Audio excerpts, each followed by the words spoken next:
जय हिंद दोस्तों, this is Diksha this side and welcome to my channel learn and flourish.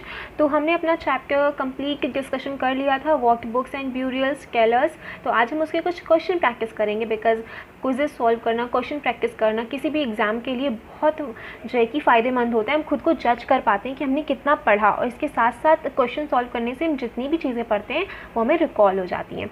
Okay, तो आइए शुरू करते हैं। हमारा पहला क्वेश्चन है, the Rigveda includes more than 1000 hymns called.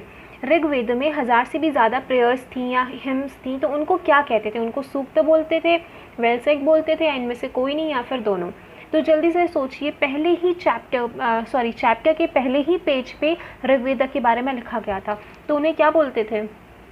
तो जो ऋग्वेद में हिम्स हैं उनको क्या बोलते हैं? सूक्त बोलते हैं। ठीक है, और सूक्त को और क्या बोलते थे? वेलसेक। उसमें लिखा हुआ था ना, सूक्त और वेलसेक। वेलसेक मतलब जो अच्छे से कहा गया हो, तो उनको सूक्त भी बोलते हैं, वेलसेक भी बोलते हैं। तो ऑप्शन नंबर कौन सा सही होगा? D, both. ओके, चलो नेक्स्ट क्वेश्चन पे चलते हैं। देखिए, अगर आप डेली की क्विजेस सॉल्व करना चाहते हैं करंट अफेयर्स से related and GK general science से related, then you can follow me on Instagram. मैं इंस्टाग्राम पे डेली क्विजेस अपलोड करती हूँ और भी बहुत सी नॉलेज से रिलेटेड चीज़ें अपलोड करती हूँ। तो इंस्टाग्राम का लिंक मेरे डिस्क्रिप्शन में है, आप जा कर के वहाँ पे ज्वाइन कर सकते हैं। और मैं यहाँ पे आपको छोटी सी पिक्चर भी दे दूँगी, और जो है कि लर्न एंड फ्लोरिश ऑफिशियल नाम से मेरा अकाउंट है। फाइन, ओके, नेक्स्ट क्वेश्चन पे चलते हैं। The oldest Veda is Rigveda. Oldest Veda है ऋग्वेद, हमको पता है। कंपोज्ड अबाउट, कब कंपोज किया गया था? 4500 ईयर्स अगो, या फिर 3500 ईयर्स अगो, या फिर 2500 ईयर्स अगो, या फिर 6500 ईयर्स अगो? बताइए। ये हम 2 चैप्टर में पढ़ चुके हैं, ये क्वेश्चन अब आपको भूलना ही नहीं है। फर्स्ट या सेकंड चैप्टर में पढ़ा था, और इस बार 5th चैप्टर में ये चीज़ पढ़ी हमने, 3500 years ago. Okay, option number B is the right answer. ये हम 2-3 बार चीज़ें पढ़ चुके हैं, ये बिल्कुल भूल ही नहीं सकते हम तो। ओके, नेक्स्ट पेज है, most of the him were composed, taught and learned by. मतलब कि ऋग्वेदा की जो प्रेयर्स हैं, जो मोस्टली प्रेयर्स हैं, वो किसने कंपोज की? मतलब ज़्यादातर, देखो ज़्यादातर, मोस्ट ऑफ द हिम मतलब ज़्यादातर, जैसे कि 1000 है तो 1000 में से 900, तो ज़्यादातर जो है कि हिम किसने कंपोज की, किसने पढ़ाई और किसने सीखी? किसने की थी बताइए? मेन ने, विमेन ने, दोनों ने, या फिर गॉड एंड गॉडेस ने? कौन कर रहा था? गॉड एंड गॉडेस आए थे ऊपर से ऋग्वेद की जो है कि रचाएं, प्रेयर्स पढ़ाने, समझाने, कंपोज करने। देखो, ऑप्शन नंबर ए सही होगा इसका। ठीक है, बाकी सारी हम अपनी पेंटिंग हटाते हैं, ऑप्शन नंबर ए सही होगा। बिकॉज देखो, मेन एंड विमेन दोनों ने की, लेकिन विमेन ने बहुत कम, रेयरली कोई मतलब कि कंपोज की थी, पढ़ाई थी, सीखी थी। लेकिन मोस्टली क्या होता था, जो मेन होते थे, सेजेस, ऋषि होते थे मेन, वो ही जो है कि इसको कंपोज किए थे, और उन्होंने सीखी और उन्होंने ही मतलब पढ़ाई। किसको पढ़ाई? अपने स्टूडेंट्स को पढ़ाई। चलो नेक्स्ट क्वेश्चन है, which rivers named only once in the hymns.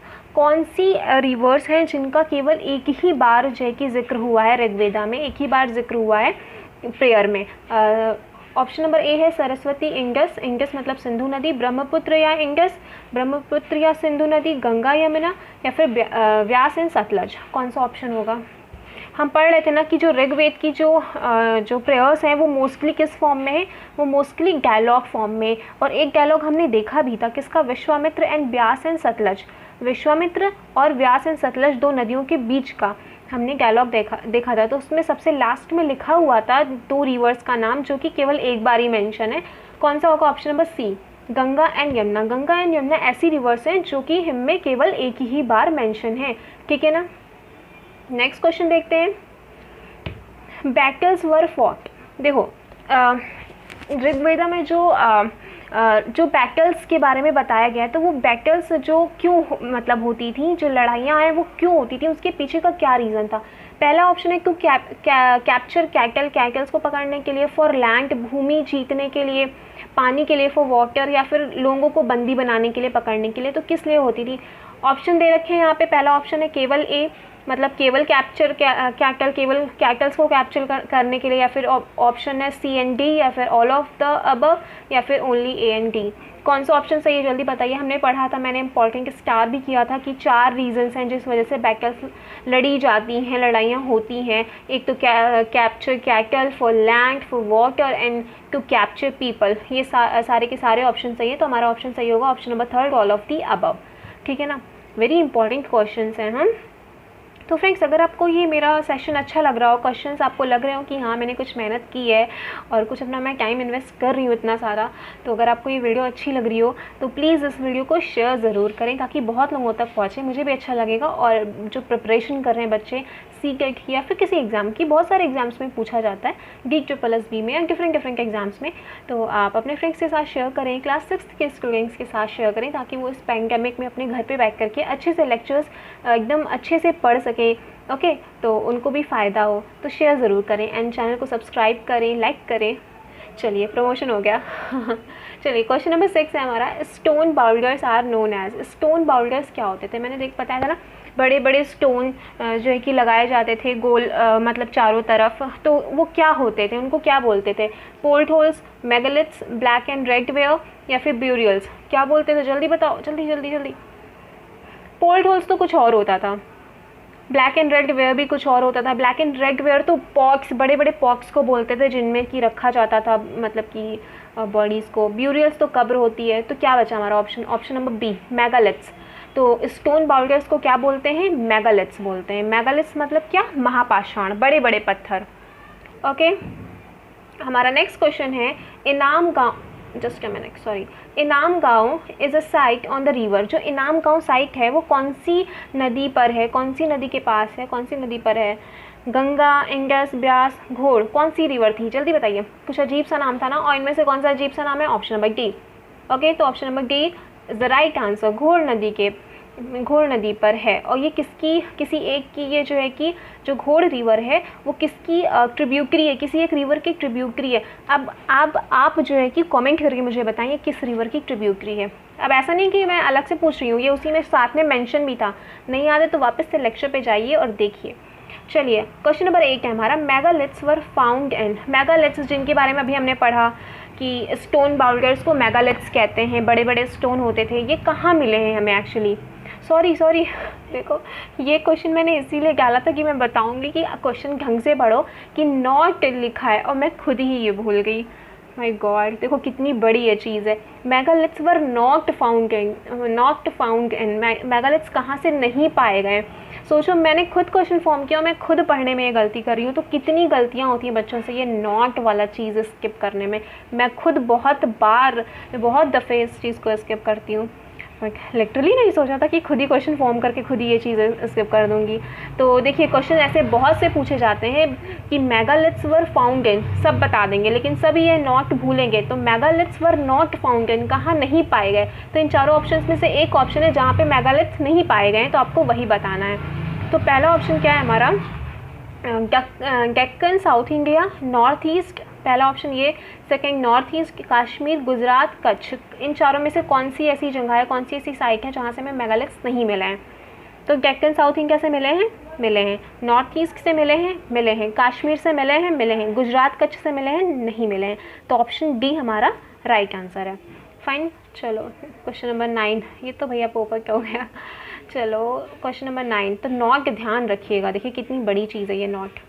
Question number 9 है हमारा, from which site it is come to know that there were difference between the people who were buried. मतलब differences between the people, differences मतलब क्या? मतलब अमीर गरीब का भेद था, मतलब रिच एंड पुअर में डिवाइडेड थी सोसाइटी।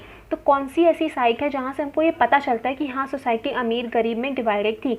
तो कुछ हम जो हमें ब्यूरियल्स मिलते हैं, तो वहाँ से जो सामान उनके साथ जो है कि साथ में उन्होंने दफनाए हुए थे, उनसे पता चलता है। जैसे किसी ने बहुत सारे 33 आई गेस, हाँ 33 सोने के बीक्स थे और कुछ बैंगल्स थे और कुछ ऐसी चीज़ें थी, और एक ब्यूरियल थी जहाँ से केवल थोड़े से पॉट्स ही मिले। तो पता चलता है ना कि सोसाइटी रिच एंड पुअर में डिवाइडेड थी। तो कौन सी ऐसी साइट है? इनाम गाँव, डेक्कन, साउथ इंडिया, ब्रह्मगिरी, कश्मीर। चारों में से कौन सी ऐसी साइट थी जहाँ से हमें ऐसे ब्यूरियल्स, ऐसी चीज़ें मिली हैं कि पता चलता है कि सोसाइटी हमारी डिवाइडेड थी? Option number C is the right answer, Brahmagiri site थी। हाँ, याद आया? चलो क्वेश्चन नंबर 10 देखते हैं। The bodies of those who died later were brought into the grave through the मतलब जो जैसे कि होता था ना कि एक ही साइड से बहुत सी मतलब 2-3 जो है कि डेड बॉडीज़ हमको मिली हैं, तो ऐसा नहीं होता था कि सब एक साथ ही दफना दिए गए, सब एक साथ ही मर गए। नहीं, जो एक ही फैमिली के लोग, जैसे कि कोई एक फैमिली का बंदा एक्सपायर हुआ तो उसको वहाँ पे दफनाया गया, तो वापस क्या होता था, वहाँ पे एक चीज़ बना दी जाती थी ताकि वापस से उस फैमिली का कोई बंदा एक्सपायर होगा तो उसी जगह से लेकर आएंगे। तो वो कौन सी चीज़ होती थी? स्टोन बोल्डर्स होते थे भाई। स्टोन बोल्डर्स को मेगालिथ बोलते हैं। मेगालिथ्स वही दोनों बात हो गई। पोल्ट होल्स या फिर black and red ware. Black and red ware तो बड़े बड़े पॉट्स होते थे, तो post hole. Option number C is the right answer. कि मतलब जब हम ग्रेव बनाते थे, जब हम ये सारी चीज़ें करते थे, तो वहाँ पे जैसे मान लो कहीं दफनाया गया तो वहाँ पे कोई निशानी छोड़ देते थे पत्थर की या कुछ कर देते थे, और पोल्ट होल बनाए जाते थे कि वापस से कोई मरेगा तो उस रास्ते से वहाँ पे उसको वही उसी में मतलब कि साथ में वॉकएवर कर देंगे। मतलब वहीं पे उनको भी दफनाया जाएगा या जो बरी किया जाएगा वॉकएवर। ठीक है ना, ये सारी चीज़ें क्लियर हो गई। अब जो है कि बुक का भी एक क्वेश्चन है, मैचिंग है एक, उसको कर लेते हैं। तो ये मैचिंग देखिए, इस मैचिंग को कर लेते हैं हम। सूक्त को हम किससे मैच करेंगे? Stone boulder, sacrifice, well set. Obviously सूक्त को क्या बोलते थे? Well set. उसके बाद चैरियॉक्स क्या होते थे? Stone boulder no, sacrifice, well set, used in battles. Chariot का यूज़ किसमें किया जाता था? बैटल्स में, लड़ाई में। चैरियॉट मतलब क्या? रथ।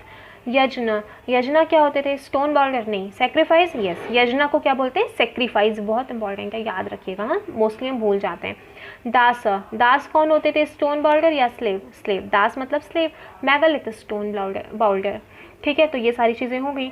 अब एक फिल इन द ब्लैंक्स भी है, देख लेते हैं। चलो, slaves were used for. Slave किस लिए यूज़ किए जाते थे? अब जिनको स्लेव बनाता था, इंसान दास बनाता था, तो उनसे कुछ भी कराता था जो उनकी मर्जी होती थी। ऐसा लिखा है ना, तो ठीक है, आप ऐसे लिख सकते हैं, या फिर आप बुक में पीछे जा करके देख लीजिए उसमें क्या एग्जैक्ट लिखा हुआ है। Megaliths are found in. Megaliths कहाँ से मिले? अभी हमने पढ़ा, डेक्कन, साउथ इंडिया और नॉर्थ ईस्ट एंड कश्मीर, 3 जगह से मिले हैं। ठीक है, स्टोन सर्कल्स और boulders on the surface were used to. किस लिए यूज़ किए जाते थे? जल्दी बताओ। स्टोन सर्कल्स और बाउल्डर्स किस लिए यूज़ किए जाते थे? ब्यूरियल वगैरह बनाने के लिए किए जाते थे, और जो है कि निशानी वगैरह के लिए किए जाते थे। अभी मैं दिखाती हूँ। Post hole were used for. Post hole क्यों यूज़ किए जाते थे? वापस से किसी डेड बॉडी को उसी ब्यूरियल में लाके दफनाना होता था, इसलिए किए जाते थे। अभी हमने पढ़ा पीपल एक्ट नाम गाँव एक। ये नाम गाँव में लोग क्या खाते थे? तो बेरीज और जो भी चीज़ें थी वो खाते थे ना। क्या था, रुको देखते हैं, इतना नहीं याद है मुझे। लेकिन याद रखना है। लास्ट लाइन देखिए, फ्रूट सच एज बेर, आंवला। लुक यहाँ पे, बेर, आंवला, जामुन, डेट्स, ये सब चीज़ें खाते थे। ठीक है, और ये भी होगा। ठीक है, और आगे वाला दिखा देते हैं आपको। Megalith were used for. कहाँ है? Just a minute. ये देखिए, these stone boulders are known as megalith. These were carefully arranged by people and were used to mark burial sites. जो burial sites होती थी उसको मार्क करने के लिए, उस पर निशानी वगैरह बनाने के लिए इन जो है कि मेगालिथ्स का यूज़ किया जाता था। ठीक है ना, तो चीज़ें क्लियर हो गई। तो ये था हमारा क्वेश्चन एंड आंसर का ग्रेट डिस्कशन। मुझे तो बहुत मज़ा आई, एंड नॉट वाले में तो सबसे ज़्यादा। तो आपको नॉट का ज़रूर ख्याल रखना है, नहीं शब्द का एकदम ख्याल रखना है कि भैया बड़ी बड़ी आंखें खोल के अच्छे से क्वेश्चन पढ़ो कि इसमें नहीं लिखा है कि नहीं लिखा है। ओके, तो fine, it was a great discussion, I really enjoyed it. Hopefully आपको भी मज़ा आया होगा। तो please do not forget to like my video and subscribe to my channel, और let me know in the comment section कि आपको video कैसी लगी, क्वेश्चंस कैसे लगे, and जय Hind, and share the video because sharing is caring।